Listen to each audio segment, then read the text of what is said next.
Indisciplina ciudadana, sin duda. Vamos a dar la bienvenida en este punto a las 7:31 de la mañana al secretario de Educación Superior, Ciencia y Tecnología e Innovación, Agustín Albán, y también presidente del COE de Pichincha. Señor Albán, le saluda a Roberto Álvarez Vandenberg desde la matriz de Televicentro en la ciudad de Quito. Le enviamos nuestro saludo y hay buenas noticias. El CENESID anuncia las inscripciones ya para el acceso a la educación superior. ¿Cómo lo vamos a hacer? Adelante. Roberto, buenos días. Mucho gusto en saludarlo. Encantado, lo propio. Un saludo a todo el auditorio. Gracias por la invitación. Finalmente pudimos coincidir. Así es, por fin. Así que, pero son buenas noticias para los estudiantes, señor Albán. Así es, Roberto. Mire, por primera vez estamos pensando en hacer un examen completamente en línea. Estamos replanteando el examen que anteriormente fue el ser bachiller, que tanto pasó. Y hemos trabajado de la mano no solo del INEVAL, pero particularmente de profesores universitarios para diseñar un examen pertinente, seguro y que refleje realmente las capacidades de los jóvenes y qué necesitan para transitar la educación superior. Así que bastante contentos. El día de ayer hemos empezado, desde el domingo hemos empezado el proceso de inscripción. Estará abierto hasta el 2 de agosto. Al día de hoy llevábamos aproximadamente 28.000 jóvenes inscritos, totalmente en línea. Entonces, bastante satisfecho con lo que estamos avanzando en la educación superior, Roberto. ¿Cómo puede ser un estudiante que no tiene las herramientas del Internet? En efecto, hemos identificado jóvenes que no tienen acceso a Internet, se los ha contactado, se les da opciones de acceso, ya sea en universidades, en institutos técnicos, pero la gran mayoría han tenido acceso o han tenido ya sea a través del móvil o su computadora, porque evidentemente antes de lanzar este programa hicimos un mapeo de Internet, en qué condiciones tienen Internet, y esto nos permitió transitar por la vía de una inscripción, como ha sido siempre. ¿Qué dijo el mapeo, señor Albán? ¿Cuánto es la población que tiene acceso en porcentajes? A ver, aproximadamente, la pregunta era quién tiene acceso en sus hogares, ¿no? Correcto, básicamente. Y la respuesta era aproximadamente un 70% de los jóvenes tienen acceso en sus hogares, otros lo tienen a través del móvil, porque hemos visto que muchos de los jóvenes tienen móvil, algunos tienen planes, otros no. Se ha trabajado de la mano de CNT, Banco del Pacífico, para ampliar la cobertura, del MINTEL, evidentemente.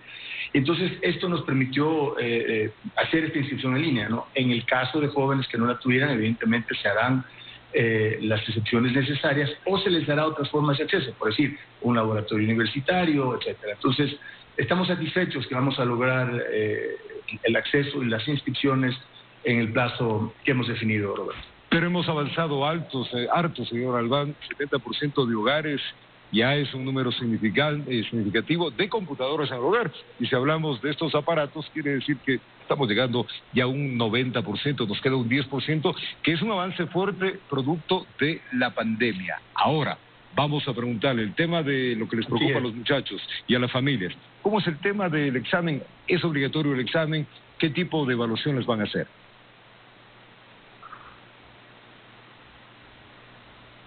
Qué bueno que lo menciona, Roberto, porque, como recordará, el examen ser bachiller era un examen obligatorio. Sí, claro. Y era obligatorio para dos cosas. Primero, para poder salir del colegio y graduarse. Entonces ya teníamos la primera barrera. Y segundo, era el examen que componía una gran parte de la nota de postulación, es decir, la nota con la que se aplicaba la educación superior, se le hacía, digamos, este examen. Entonces, ¿qué decidimos? Primero, que el que quiera aplicar a la universidad lo haga voluntariamente, que no requiera ser obligatorio. Entonces, es un primer cambio importante. Segundo, hicimos un examen un poco más corto, porque el examen anterior era 3 horas y algo, tenía una cantidad de preguntas muy amplia. Respetamos las 4 áreas del conocimiento, pero redujimos las preguntas alrededor de 80. Y finalmente, y eso lo hicimos el año pasado, cambiamos la ponderación, es decir, el examen pesa un 60%, este nuevo examen, digamos, con mayor lógica para el acceso a la educación superior, y el 40% es historial académico del joven, es decir, un joven. Esto nos permite más equidad, Roberto. Porque una persona que tiene un récord académico impecable es igual de bueno que un niño que estudia en una zona urbana de Quito o Guayaquil, y tiene ese récord académico que pesa mucho más de lo que pesaba en el pasado. Entonces esto nos permite tener un examen más incluyente y más pertinente, Roberto. Y más lógico, porque también el pánico escénico, a todos nos ha pasado, ha pasado igual, el pánico escénico en examen y nos olvidamos de todo. Sí, todos los que hemos hecho exámenes estandarizados alguna vez en la vida hemos sufrido, hemos tenido que hacerlo más de una vez, me acuerdo, cuando aplicaba a la universidad. Entonces, entendiendo esa problemática, se decidió dar un mayor peso a la historia electrónica, peso justo además, ¿no? Qué bien, qué bien. ¿Cómo está el tema de las carreras? A ver, eso también es importante. Mire, a ver, el gran desafío que tenemos como país, como sistema de educación superior, Roberto, es transitar hacia las carreras del futuro. Y esto está enteramente dentro de la autonomía universitaria, ¿no? Las universidades son las quienes plantean los planes de estudios, quienes plantean las carreras. Yo creo que por hoy, con la pandemia que hemos vivido, con lo rápido que hemos aplicado la tecnología, mire, estamos haciendo esta entrevista que antes hubiéramos tenido que hacer presencialmente, claro, bueno, sí. esto quedará en la historia, ¿no? Y como sí, claro. estas cosas, el teletrabajo, la educación en línea, etcétera. Entonces, creo que tenemos que planearnos, prepararnos para este futuro que ya nos llegó, que ya es un presente real y concreto, Roberto.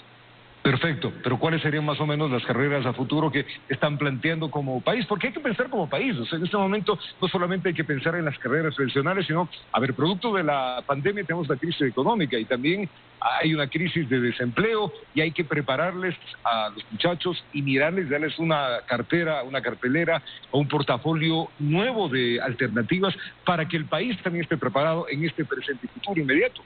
Así es, yo pensaría en replantear tenemos dos vertientes. Primero, carreras nuevas de tecnología, ¿no? Marketing digital, carreras como diseño, carreras que requieren, Big Data, en fin, ¿no? Todo esto que viene con entender el comportamiento de todos en la red, que todos los consumidores, ¿no? Eso es un tema importante. Pero toda la parte digital. Claro, todas las carreras tradicionales que requieren de una modernización. Por ejemplo, carrera de Derecho. Usted diría, bueno, pues eso seguirá siendo lo mismo. No, porque hoy aprenderemos a hacer desde juicios en línea, hasta herramientas de trabajo para hacer contratos, en fin.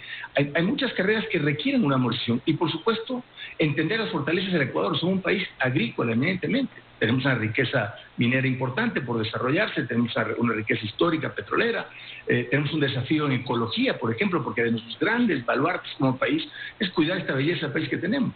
Entonces, hablando de ecología, hablando de usos de tecnología, pero en todo lo que hagamos, Roberto, va a haber un hilo conductor que es la tecnología. En todos los lugares, en todas las carreras estará presente. Y eso Qué bien, qué bien. Señor Albán, ¿cómo se están preparando las universidades? Porque si bien es cierto, esto es un cambio y un reto también para las universidades locales. Muchas en el exterior, pues hemos cruzado varios en línea años atrás y ya se han preparado. Nosotros acá, la exposición, ¿cómo está? Miren, evidentemente había unas universidades, un grupo de universidades que tenía un mayor avance, que habían trabajado desde 2018, habíamos trabajado, y tenían un cierto grado de avance. Pero la pandemia nos obligó a avanzar a todos. O sea, la realidad es que tuvimos que hacer un salto rapidísimo y irremediable hacia la educación en línea. Entonces, unos lo hicieron mejor que otros, aún tenemos desafíos, como usted mencionaba, de conectividad, hay plataformas por mejorar, hay contenidos por producir de mayor calidad, indudablemente. Pero ese es el camino a seguir, porque imagínense una cosa, cuando regresemos a esta nueva normalidad que cada día se tarda más, y vayamos a un aula, no podremos ir todos los días, habrá que ir a las partes presenciales, a las partes de laboratorio, a las prácticas, un modelo híbrido. Mire, el caso particular de Quito es muy interesante y preocupante también a la vez, porque regresar a las clases implica garantizar movilidad segura a aproximadamente 100.000 jóvenes, concentrados en una zona muy específica de la ciudad. Entonces, no es tan fácil como decir, volvemos a clases mañana, no. Tendremos que dosificar presencia, dosificar trayectos, limitar aglomeraciones y tenemos que pensar en un modelo híbrido, pero eso será más adelante. En todo caso, la tecnología estará presente en todas nuestras actividades personales. ¿Las fechas de esto para cuándo esté establecido? ¿Hasta cuándo pueden los estudiantes? No lo hemos definido, dependerá de cómo evolucione cada provincia. En la costa siguen todos en línea. Yo creo que en el caso de Guayaquil pudiéramos empezar a pensar en llevar a cabo algunos laboratorios y temas experimentales con las medidas pertinentes. En Quito aún estamos un poco lejos de la fecha por la evolución de la pandemia, pero es algo que tenemos que tener definidos los protocolos para cuando llegue el momento, Roberto. Es lo fundamental. Lo importante de esto es que ya se está accionando. Qué bueno por los estudiantes y las familias. Este era un tema muy preocupante, señor Albán. Ahora saltemos a otro escenario y no podemos abstraernos de esto, señor Albán. Usted es el presidente del COE de Pichincha y hay que toparle estos temas, ¿no? ¿Cómo va la evaluación de la pandemia en esta provincia de Pichincha, donde vemos que tiene unas subidas y bajadas? A ver, como todo, positivos y negativos. ¿Qué se ha logrado en la provincia? Se ha logrado y retrasar la curva del crecimiento de la pandemia. Y no hemos vivido un escenario de crecimiento explosivo, hemos vivido y seguimos viviendo, y hay que destacar eso, un escenario de un crecimiento constante, aproximadamente 200 casos diarios, 1.400 a la semana, y esto nos lleva evidentemente que hay un momento donde este crecimiento lento pero constante presiona el sistema sanitario de cualquier país. La provincia no es excepción y la capital, donde están todos los hospitales, o la gran mayoría, tampoco es excepción. Ese es el escenario de la provincia el día de hoy. Y Quito, vamos a Quito. Quito tiene un escenario distinto, más controles. ¿Cómo está el tema en Quito? ¿Cómo miran ustedes desde el COE provincial la evolución que tiene en Quito? Bueno, a ver, vamos por partes. En la parte inicial de la pandemia creo que hubo una gran civilidad y gran respeto de gran parte de la ciudadanía. Vivimos ordenadamente, digamos, el semáforo en rojo. Un buen periodo. Un buen periodo, eso nos permitió justamente ser exitosos en detener el avance de la pandemia. Posteriormente, creo que ha habido un relajamiento, el que se ha malinterpretado, el que haya una ampliación del horario, una reducción del horario de toque de queda, que haya mayores facilidades para enfocarnos en actividades productivas esenciales, se ha malinterpretado como un libertinaje, y ha dado lugar a ciertos excesos. Entonces, hoy, ¿qué hemos vivido? Partes de la ciudad en mucho orden, pero partes de la ciudad también en gran desorden. Y entendiendo la necesidad de ir a trabajar, pero la necesidad de ir a trabajar no implica jugar boli a las 11 de la noche, no implica jugar en la calle, no implica fiestas clandestinas con 86 gentes, no implica faltarle al respeto a la policía, hablarle a gritos sin mascarilla. Vi unos videos este fin de semana realmente preocupantes. Entonces tenemos un poco de todo. Curiosamente, donde mayores sensibilidades hay, donde mayor hacinamiento hay, donde mayor irrespeto a la autoridad y a las normas, es donde mayores contagios tenemos por cada 100.000 habitantes. Evidentemente hablamos de Calderón, Cotocollado, Belisario Quevedo, Centro Histórico, La Magdalena, Chillogallo y Guamaní. Es donde tenemos la mayor problemática, ¿no? Y yo creo que los operativos han puesto esto en evidencia. Es decir, cuando usted llega a un lugar y se da cuenta que hay una fiesta clandestina o un bar abierto sin licencia, sin autorización, sin permiso, con 100 gentes adentro, en hacinamiento total, pues no hay sistema sanitario que aguante, Roberto. Y esa es la gran preocupación que tenemos como ciudad en este momento. Ahora, usted ha topado un tema que es básico, la disciplina ciudadana, y es por ello Quito tiene una influencia, evidentemente, en el resto de municipalidades que tiene la provincia de Pichincha, eso sin duda. Eso ha hecho que la prefecta y los otros municipios pidan urgentemente al COE nacional que se cambien las medidas, que se vuelva el confinamiento, que se cambie el semáforo, que se ponga ley seca, en fin, una serie de restricciones. ¿Usted está de acuerdo con eso?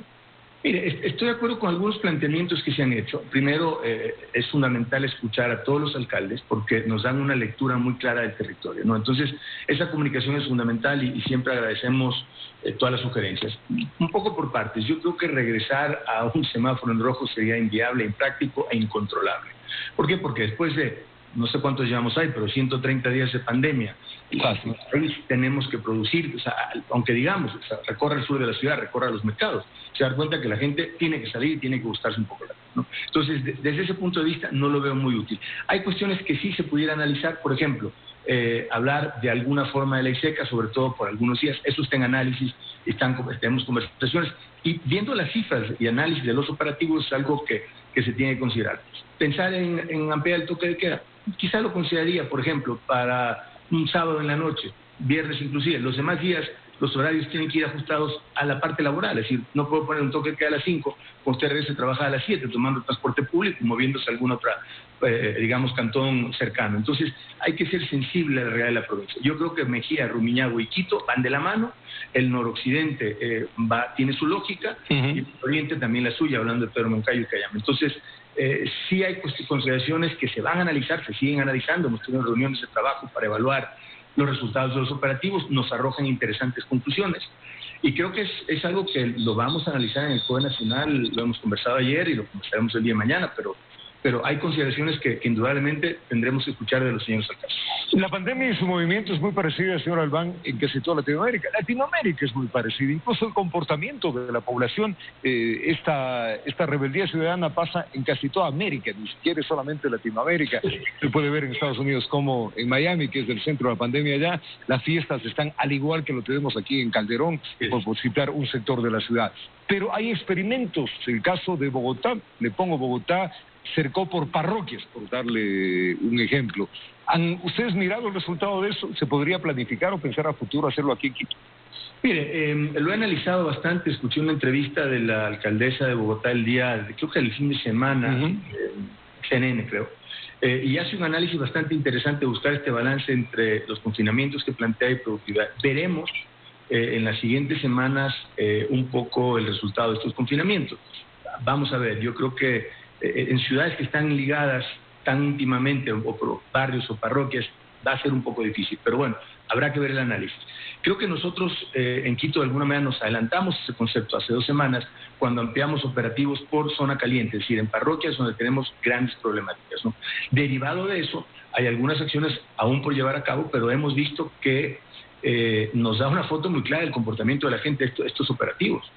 Y al final llegamos a una conclusión muy importante: no hay operativo que alcance si la gente en la ciudadanía no coopera.